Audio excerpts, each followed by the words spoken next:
Oiê, sejam bem-vindos a mais um vídeo do canal. E hoje é dia de falar sobre Um Amor Incômodo da Helena Ferrante.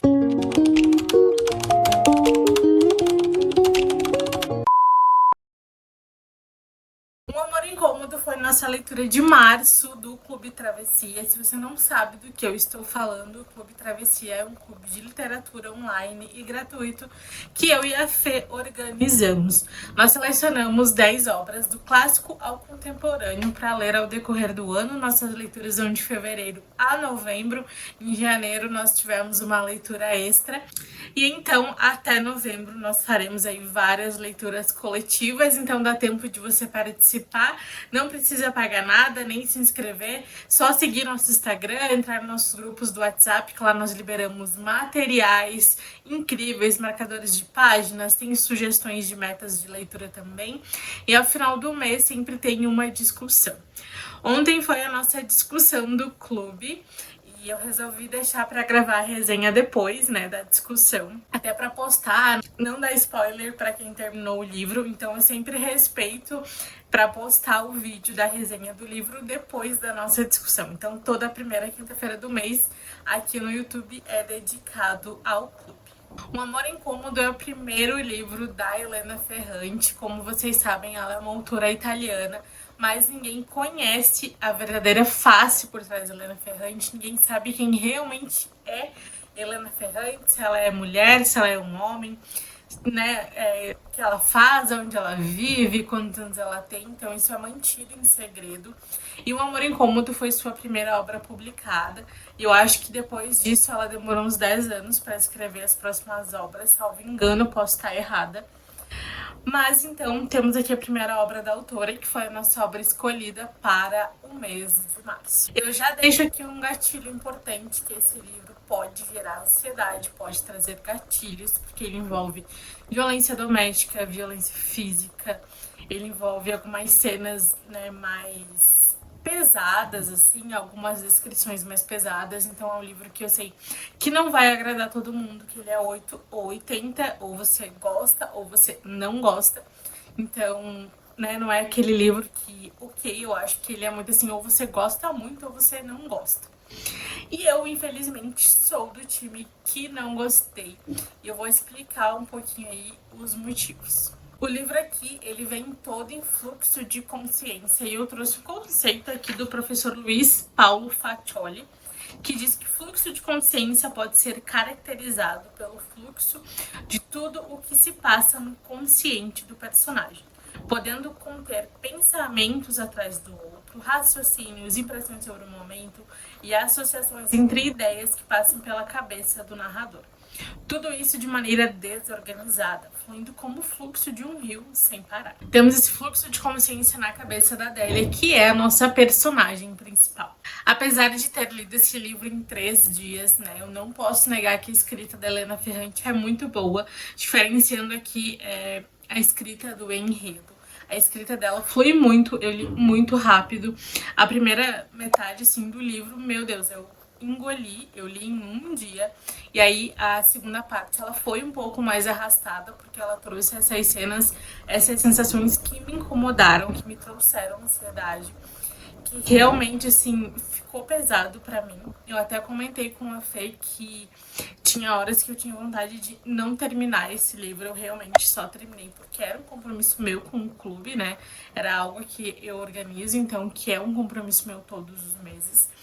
Mas se não fosse por isso, eu acho que eu teria abandonado.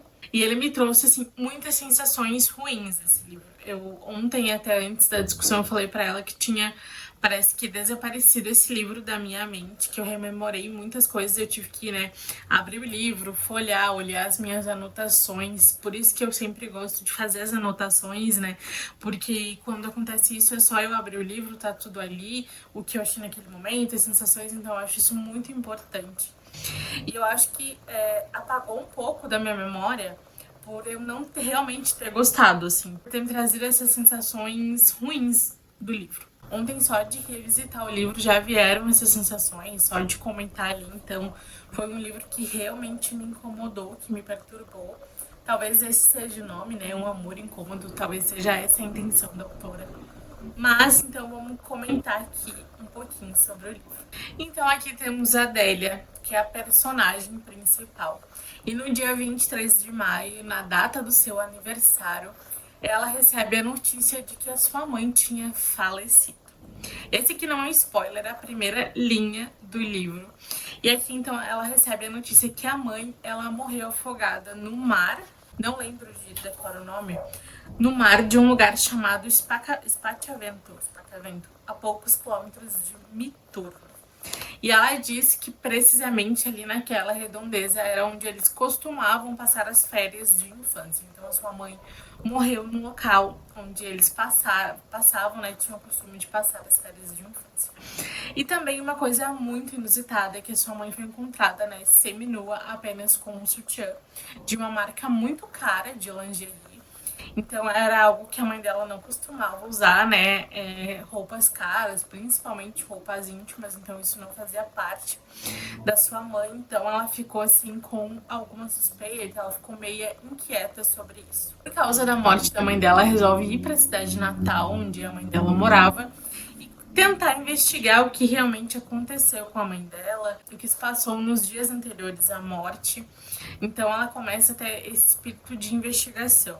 Então ela chega na cidade, a Adélia é a irmã mais velha de 3 irmãs, então ela tem 2 irmãs mais novas, mas elas não têm muito contato. Até o contato com a Adélia, assim, com a mãe dela, era meio incomodativo, era meio incômodo. E uma coisa muito legal que eu achei no livro é que por diversas vezes a autora traz a palavra incômodo no meio do livro. Eu até sublinhei, né? Circulei várias vezes essa palavra, então é algo que a autora retrata muito no livro, esse incômodo. Enfim, voltando ali pro velório, enquanto tava ali velando a sua mãe, no final do velório, a Adélia até ela tem um pensamento assim, que ela não sabia se ela ficava triste pela mãe ter morrido ou se ela ficava aliviada, porque a relação dela com a mãe não era uma relação muito fácil, ela não tinha uma visão muito boa da mãe dela. Então ela ficou assim, nossa, ao mesmo tempo que eu sinto um alívio pela minha mãe ter falecido, eu também fico, né, com algo na cabeça, porque também tem aquela obrigação de mãe e filha, de nossa, como é que você tá feliz porque sua mãe morreu, né? Então tem aquela obrigação de todo filho ter que amar os seus pais. E isso é uma coisa que no começo já te deixa assim um alerta, essa parte que ela diz que ela se sente um pouco aliviada. Então, por isso, a Adélia resolve passar um tempo no apartamento da sua mãe, da Amália, para tentar descobrir o que aconteceu, para ver a rotina da mãe dela antes, para ver como o apartamento tinha ficado.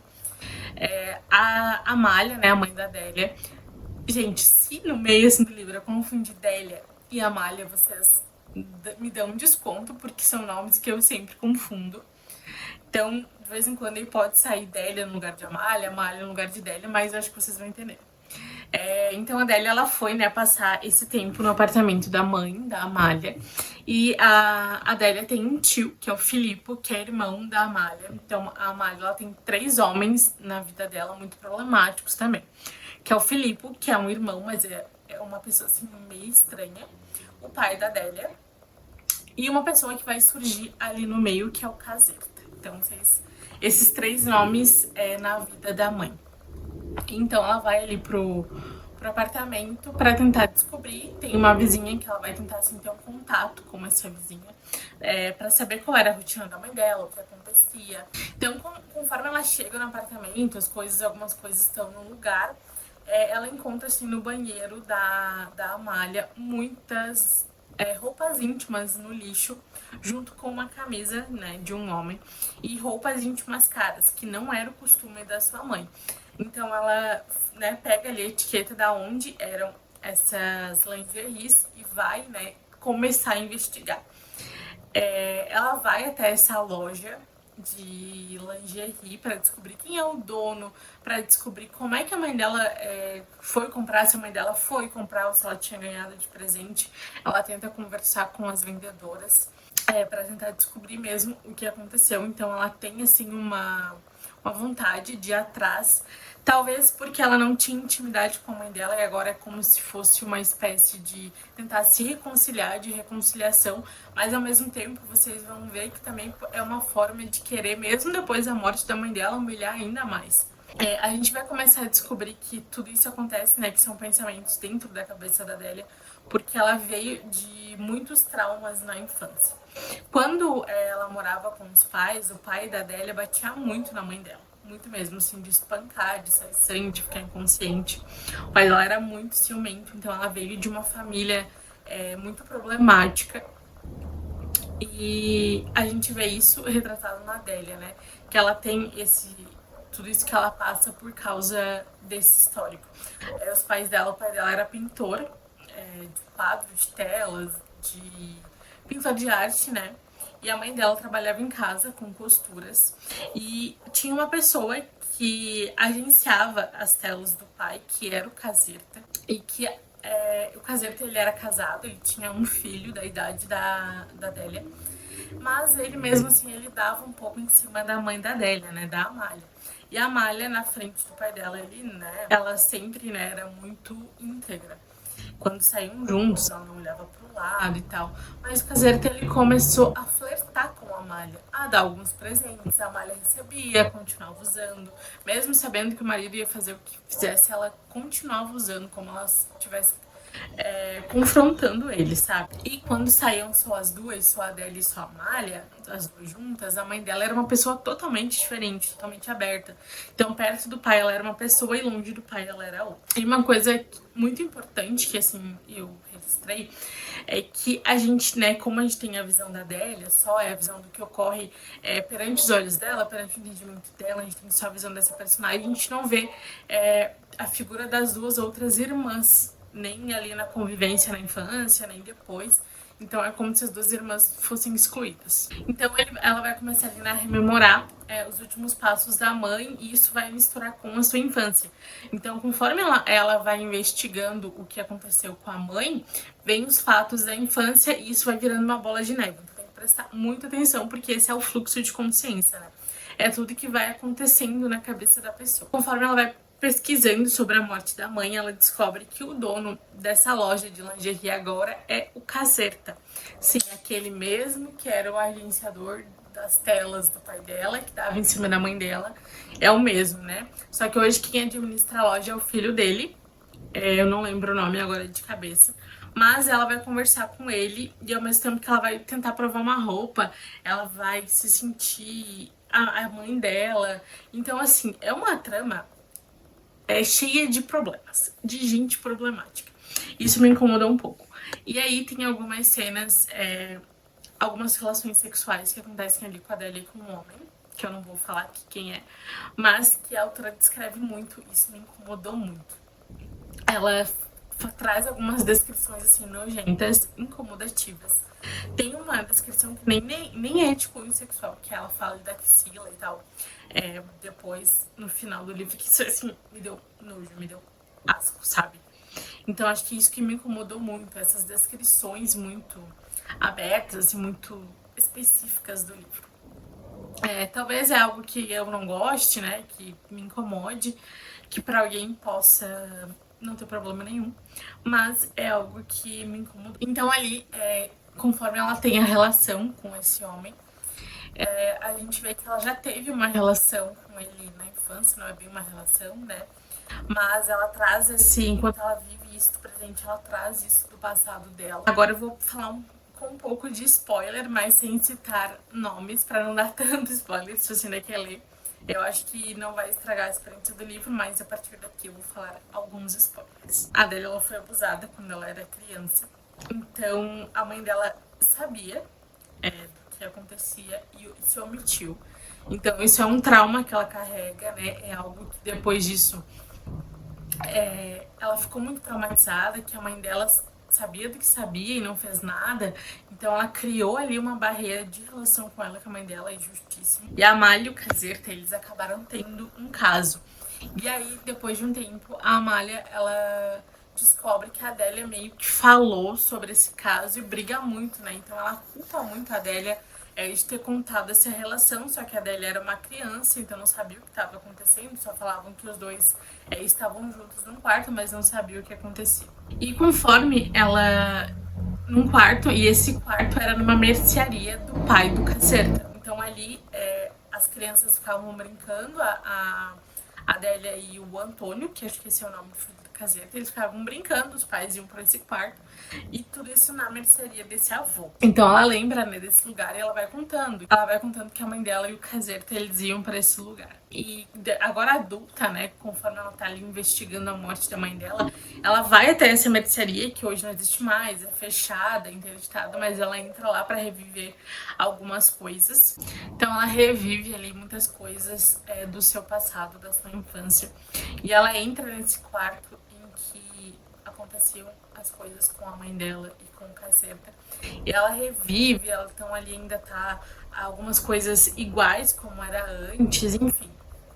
Traz essa confusão de passado e presente. E uma coisa para se destacar era que a Adélia muitas vezes não chamava a Amália de mãe, e sim de Amália. Então isso também mostra um pouco dessa relação conturbada, que ela não, muitas vezes ela não tinha essa ideia de mãe, sabe? De ter como mãe a Amália, mas de ser como se fosse uma pessoa estranha, porque é normal que a gente chame a nossa mãe de mãe, né? E não pelo nome. Então, isso vem dessa relação problemática. Para tentar começar a desvendar, a Adélia ela também vai atrás do pai dela. E ele morava no apartamento que eles moravam na infância ainda, né? Porque o pai dela expulsou a mãe e as filhas de casa e ele continuava morando lá. E aí ela foi até esse lugar e tudo continuava assim muito igual. Ela teve muitas lembranças do quarto dos pais, então, num apartamento pequeno, então, né, todo mundo ali meio que dividiu o mesmo cômodo. O pai continuava pintando as telas, inclusive tinha uma tela do pai lá na loja, então tudo ali vai ligando, tudo vai se... tudo tem uma ligação no livro. E eu achei que quando tivesse esse encontro com o pai dela, algumas coisas iriam melhorar, que ela faria algumas descobertas, que a relação deles ia conseguir ser reconciliada, porque ela já não tinha mais relação com o pai. Mas, assim, foi uma conversa desastrosa. Só pessoas problemáticas mesmo nesse livro. O pai dela começa a julgar, a dizer que a culpa dele, do pai e a mãe ter separado eram das meninas, que era principalmente da Adélia. Então ele joga toda essa culpa para as filhas, ele não assume a culpa para ele ou para a mulher. Ele diz que muitas das coisas que aconteciam eram culpa delas, das meninas, que por isso que a Amália foi embora. Então ele joga essa culpa nela, e essa parte da axila ali que eu falei que era uma coisa nojenta é uma descrição do pai dela. Então o pai dela tava meio abandonado, assim, meio jogado, sabe? Então foi, assim, só traumático, na verdade, ter essa relação com o pai. E confesso que quando a gente leu a sinopse do livro, eu achei que o livro ia trazer as investigações sobre a morte da Amália. Mas na verdade não, então ele traz a vida da Adélia, né, ali junto com a Amália. Essa relação conturbada de mãe e filha é um amor realmente incômodo, que era um amor incômodo para ela, porque ao mesmo tempo que ela queria amar a mãe dela porque era a mãe dela, ela não podia amar a mãe dela por tudo que a mãe dela deixou de fazer para ela, né? Deixou de ter esse cuidado, deixou de ter essa proteção, então ela era bem traumatizada. E aqui o super spoiler, então se você não quer saber nada do final do livro, pare aqui agora. Que é a morte da Amália, né?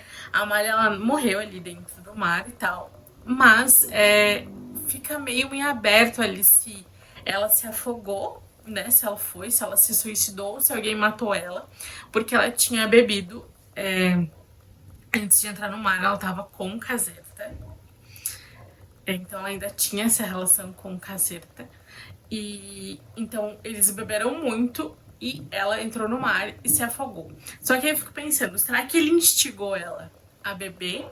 E aí ela se suicidou, né? Porque aí seria uma instigação ao suicídio. Ele foi lá junto com ela, fingiu que entrar, não entrou, e ela entrou, ele não salvou ela. Ela entrou no mar, se afogou, ele viu que ela tava se afogando e não fez nada. Então, eu acho que o Caseta, ele tem alguma culpa no cartório, mas eu não sei por que ele mataria a Amália. Ou se ela se suicidou porque ela lembra, assim, de tudo que ela fez, enfim, de como ela não cuidou das filhas. São muitas vertentes. E no final, assim, é um final bem estranho. Até esse final eu até comentei com a Fei, que eu fiquei meio... Oi? Porque o final traz a ideia de que a Adélia queria ser sua mãe, que e a mãe era a filha, como se elas fossem uma pessoa só. Porque todos os problemas das duas meio que se conectaram e elas se tornam uma só. E de tanto ela buscar os problemas da mãe, de trás da mãe, ela meio que se tornou os problemas da mãe dela, sabe? Ela queria que meio que reproduzir. Porque a pessoa que ela tem uma relação ali, a Délia, é o filho do caseiro. Como a mãe teve uma relação com o caseiro, ela teve com o filho dele. Então é como se ela quisesse ou tivesse que fazer tudo que a mãe fez, sabe? Então é uma relação assim bem problemática. E é por isso que eu não gostei do livro. Todas essas relações problemáticas, essas cenas sexuais muito expostas, assim, que realmente tem cenas bem descritivas que eu acho que são desnecessárias. E então foi um livro assim que não me agradou. Eu confesso que agora eu fiquei até com medo de ler outra coisa da Helena Ferrante. Até comentei com as meninas na discussão ontem, que eu acho que não tenho vontade de ler nada dela mais. Talvez daqui uns bons anos eu possa mudar, mas foi um livro que não me agradou. Mas fica aqui uma experiência, né? É o que a gente sempre diz lá no clube. Tem livros que vão nos agradar, tem livros que não vão nos agradar e tá tudo bem. Que bom, porque ninguém gosta das mesmas coisas. Imagine que chato seria se todo mundo gostasse da mesma coisa. Então, os livros, eles falam com as pessoas de maneira diferente. Eu sempre falo isso, sempre reforço isso. Que eu li e não gostei, mas você pode ler e você pode gostar, você pode amar. E não tem problema nenhum nisso. Cada um tem a sua experiência, cada um tem as suas vivências. E esse foi, então, as minhas sensações. Eu acho que essas cenas bem descritivas foi o que me incomodou nesse livro. E eu esperava mais um thriller, sabe? Uma investigação sobre a morte da Amália e não tanto sobre o passado da Délia. Bom, espero que vocês tenham gostado dessa resenha, das minhas opiniões. Apesar de não ter gostado do livro, eu quis trazer um pouco, né, dele, as impressões. É um compromisso que eu tenho aqui todo mês, de trazer as resenhas do clube. Lembrando que agora em abril nós estamos lendo Shakespeare, com um material incrível. Gente, o material desse mês, assim, ó, modéstia à parte, ficou maravilhoso. Temos um material escrito incrível que a Fê preparou. Temos marcadores de páginas, temos calendário, temos as metas, que são apenas uma sugestão. Temos o nosso encontro, que será no último domingo de abril, via Google Meet. Então, assim, está incrível. A Fê também preparou 2 aulas introdutórias para ver antes de começar a ler, né, Rei Lear. E é muito bom para quem ainda nunca leu teatro ou para quem quer saber um pouquinho sobre a obra, né, sem spoilers. Então ela apresentou ali a época, como ler, alguns personagens, enfim, tá bem legal. Ela disponibilizou 2 aulas no YouTube, eu vou deixar aqui na descrição. E se você quer participar do grupo, eu te convido, os links estão aqui na descrição também. É só entrar no WhatsApp, no Telegram, nós enviamos todos os materiais lá. A Fê também vai comentar ato a ato o livro, então tá bem legal. Esse mês tá bem especial mesmo. A gente tá se dedicando bastante. O especial aí é a Dona Fernanda, que tá à frente mais um pouco do Rei Lear esse mês. Lembrando que todos os links úteis estão aqui na descrição. Comprando qualquer produto através desses links, você ajuda muito no crescimento do canal. Eu ganho uma pequena comissão e você não paga nada mais por isso. Tem aqui também meu Instagram, Insta da Papelaria, minha lista de desejos. Caso você queira colaborar aí com o canal, também é uma forma de você apoiar. E não esquece de se inscrever, de deixar o seu like, de mandar esse vídeo para um amigo aí que gostou ou não gostou de Um Amor Incômodo. E se você já leu esse livro, me deixa a sua opinião aqui nos comentários, que eu tô muito curiosa para saber. Muito obrigada por assistir até aqui, um beijo e até o próximo vídeo.